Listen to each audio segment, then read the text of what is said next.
In the United States, whales and dolphins are protected by the Animal Welfare Act or the Marine Mammal Protection Act of 1972, the MMPA.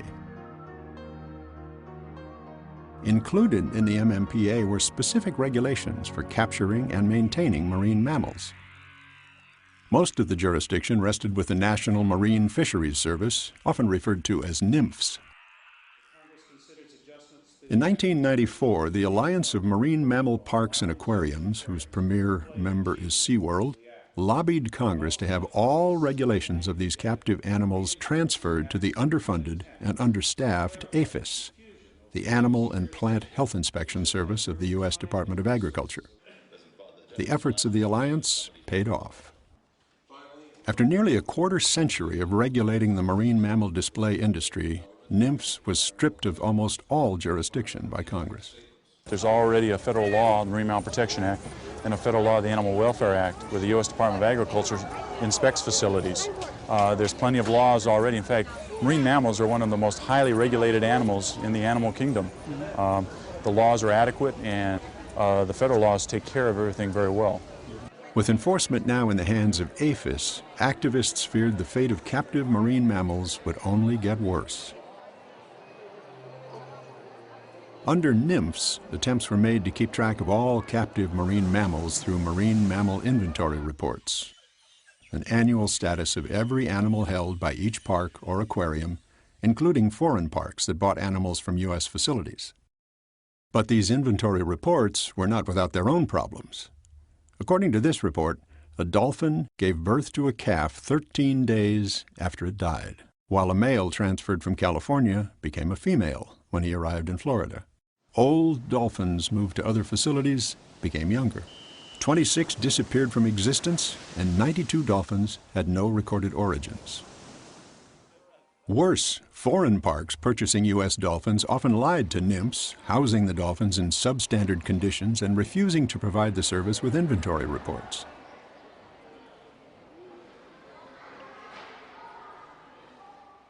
In the early 90s, at Marineland of Ontario, it was reported that at least 80% of their bottlenose dolphins had died. The exact numbers are unknown, for although they were required to provide inventory reports on marine mammals to the National Marine Fisheries Service, until 1994, none had been forthcoming. This amateur video shows a dolphin performance at Conny-Land in Switzerland, which provided tank dimension and water quality reports that were all within U.S. standards. Yet Conny-Land officials omitted the fact that the underwater window doubled as a wall in an all-night discotheque, eliminating any extended rest period for the dolphins. This inventory system was one of the few procedures maintained by NMFS, and it remains as flawed as ever. Almost all other jurisdiction fell to APHIS, which resulted in even less regulation of the industry. For example, prior to the Act's amendments, dolphin swim programs became a new phenomenon where owners were charging up to $100 per person for a half-hour swim with dolphins. NMFS considered these programs experimental, initially allowing only 4 to operate while attempting to determine their safety. The new amendments, on the other hand, paved the way for immediate, uncontrolled expansion. Dolphin shows and swim programs like those set up by Jay Sweeney at the Waikoloa Hotel in Hawaii can now appear in shopping centers, amusement parks, technically even gas stations, and there is little that can be done to stop it. What's wrong with having a couple of dolphins in a swim program at, say, the Waikoloa Hotel in Hawaii or in the Bahama Islands or a Las Vegas casino? There's millions of them out there. What's wrong with having a few here? People here would never see them if we weren't doing this. That's the question. And the answer is, it's abusive. Well, these very same people are never going to see a snow leopard. Should we go drag some snow leopards out of the Himalayas for them as well?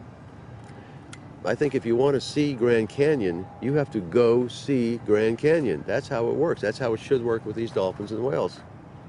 And if you can't do that, you may have to hum a few bars of "You Can't Always Get What You Want" and move on with your life. No one has ever seen a dinosaur or petted one or fed one, and yet they are beloved. And if you ask an 8-year-old boy or girl anything about dinosaurs, they will rattle off all the facts. They know everything. And so they're not suffering from never having actually seen a dinosaur.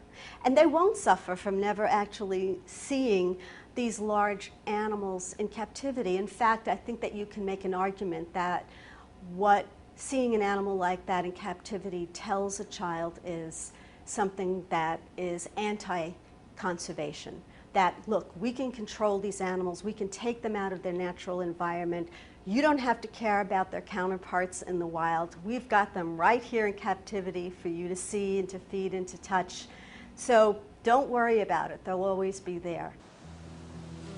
With enforcement of the dolphin swim programs now in the hands of APHIS, the situation has gotten far worse than before. Right now in the U.S. there are no regulations that even govern how they should be run. They are dangerous to the animals, they are dangerous to people, they put an enormous amount of stress on the animals, and people have been injured in these programs. But stress is not the only problem the swim program dolphins face. Dr. John Hall. There's a relatively short window of their overall life between the age of about 2 and the age of about 7 when they may, depending on their personality, be suitable for swim-with programs.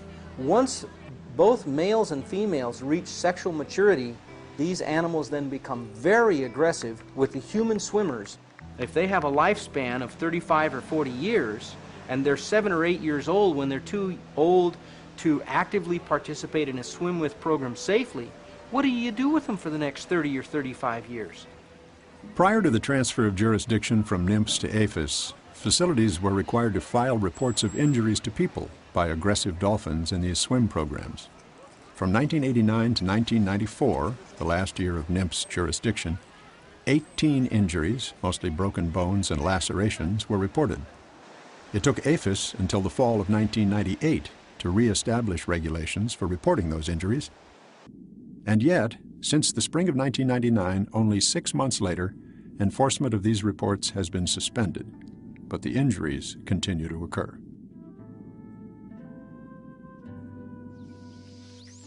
To adapt to a life in the ocean, where the world becomes pitch black only a few hundred feet below the surface, dolphins have evolved a form of biosonar far more sophisticated than any device yet conceived by humans.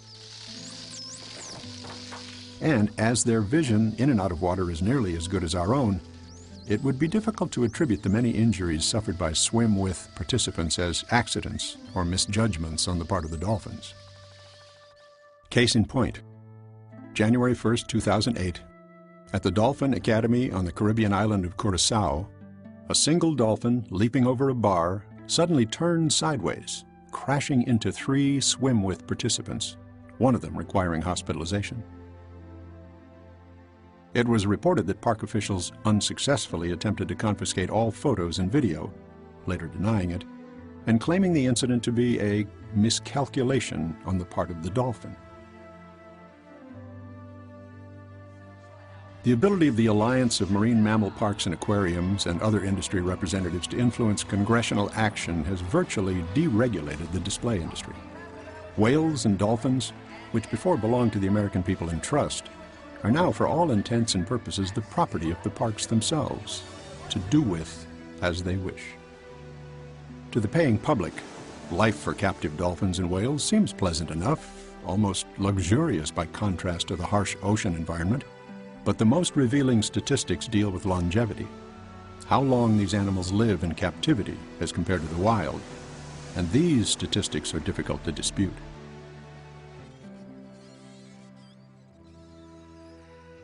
Much of the information related to longevity in U.S. parks and aquariums is provided not by the government, but by the parks and aquariums themselves.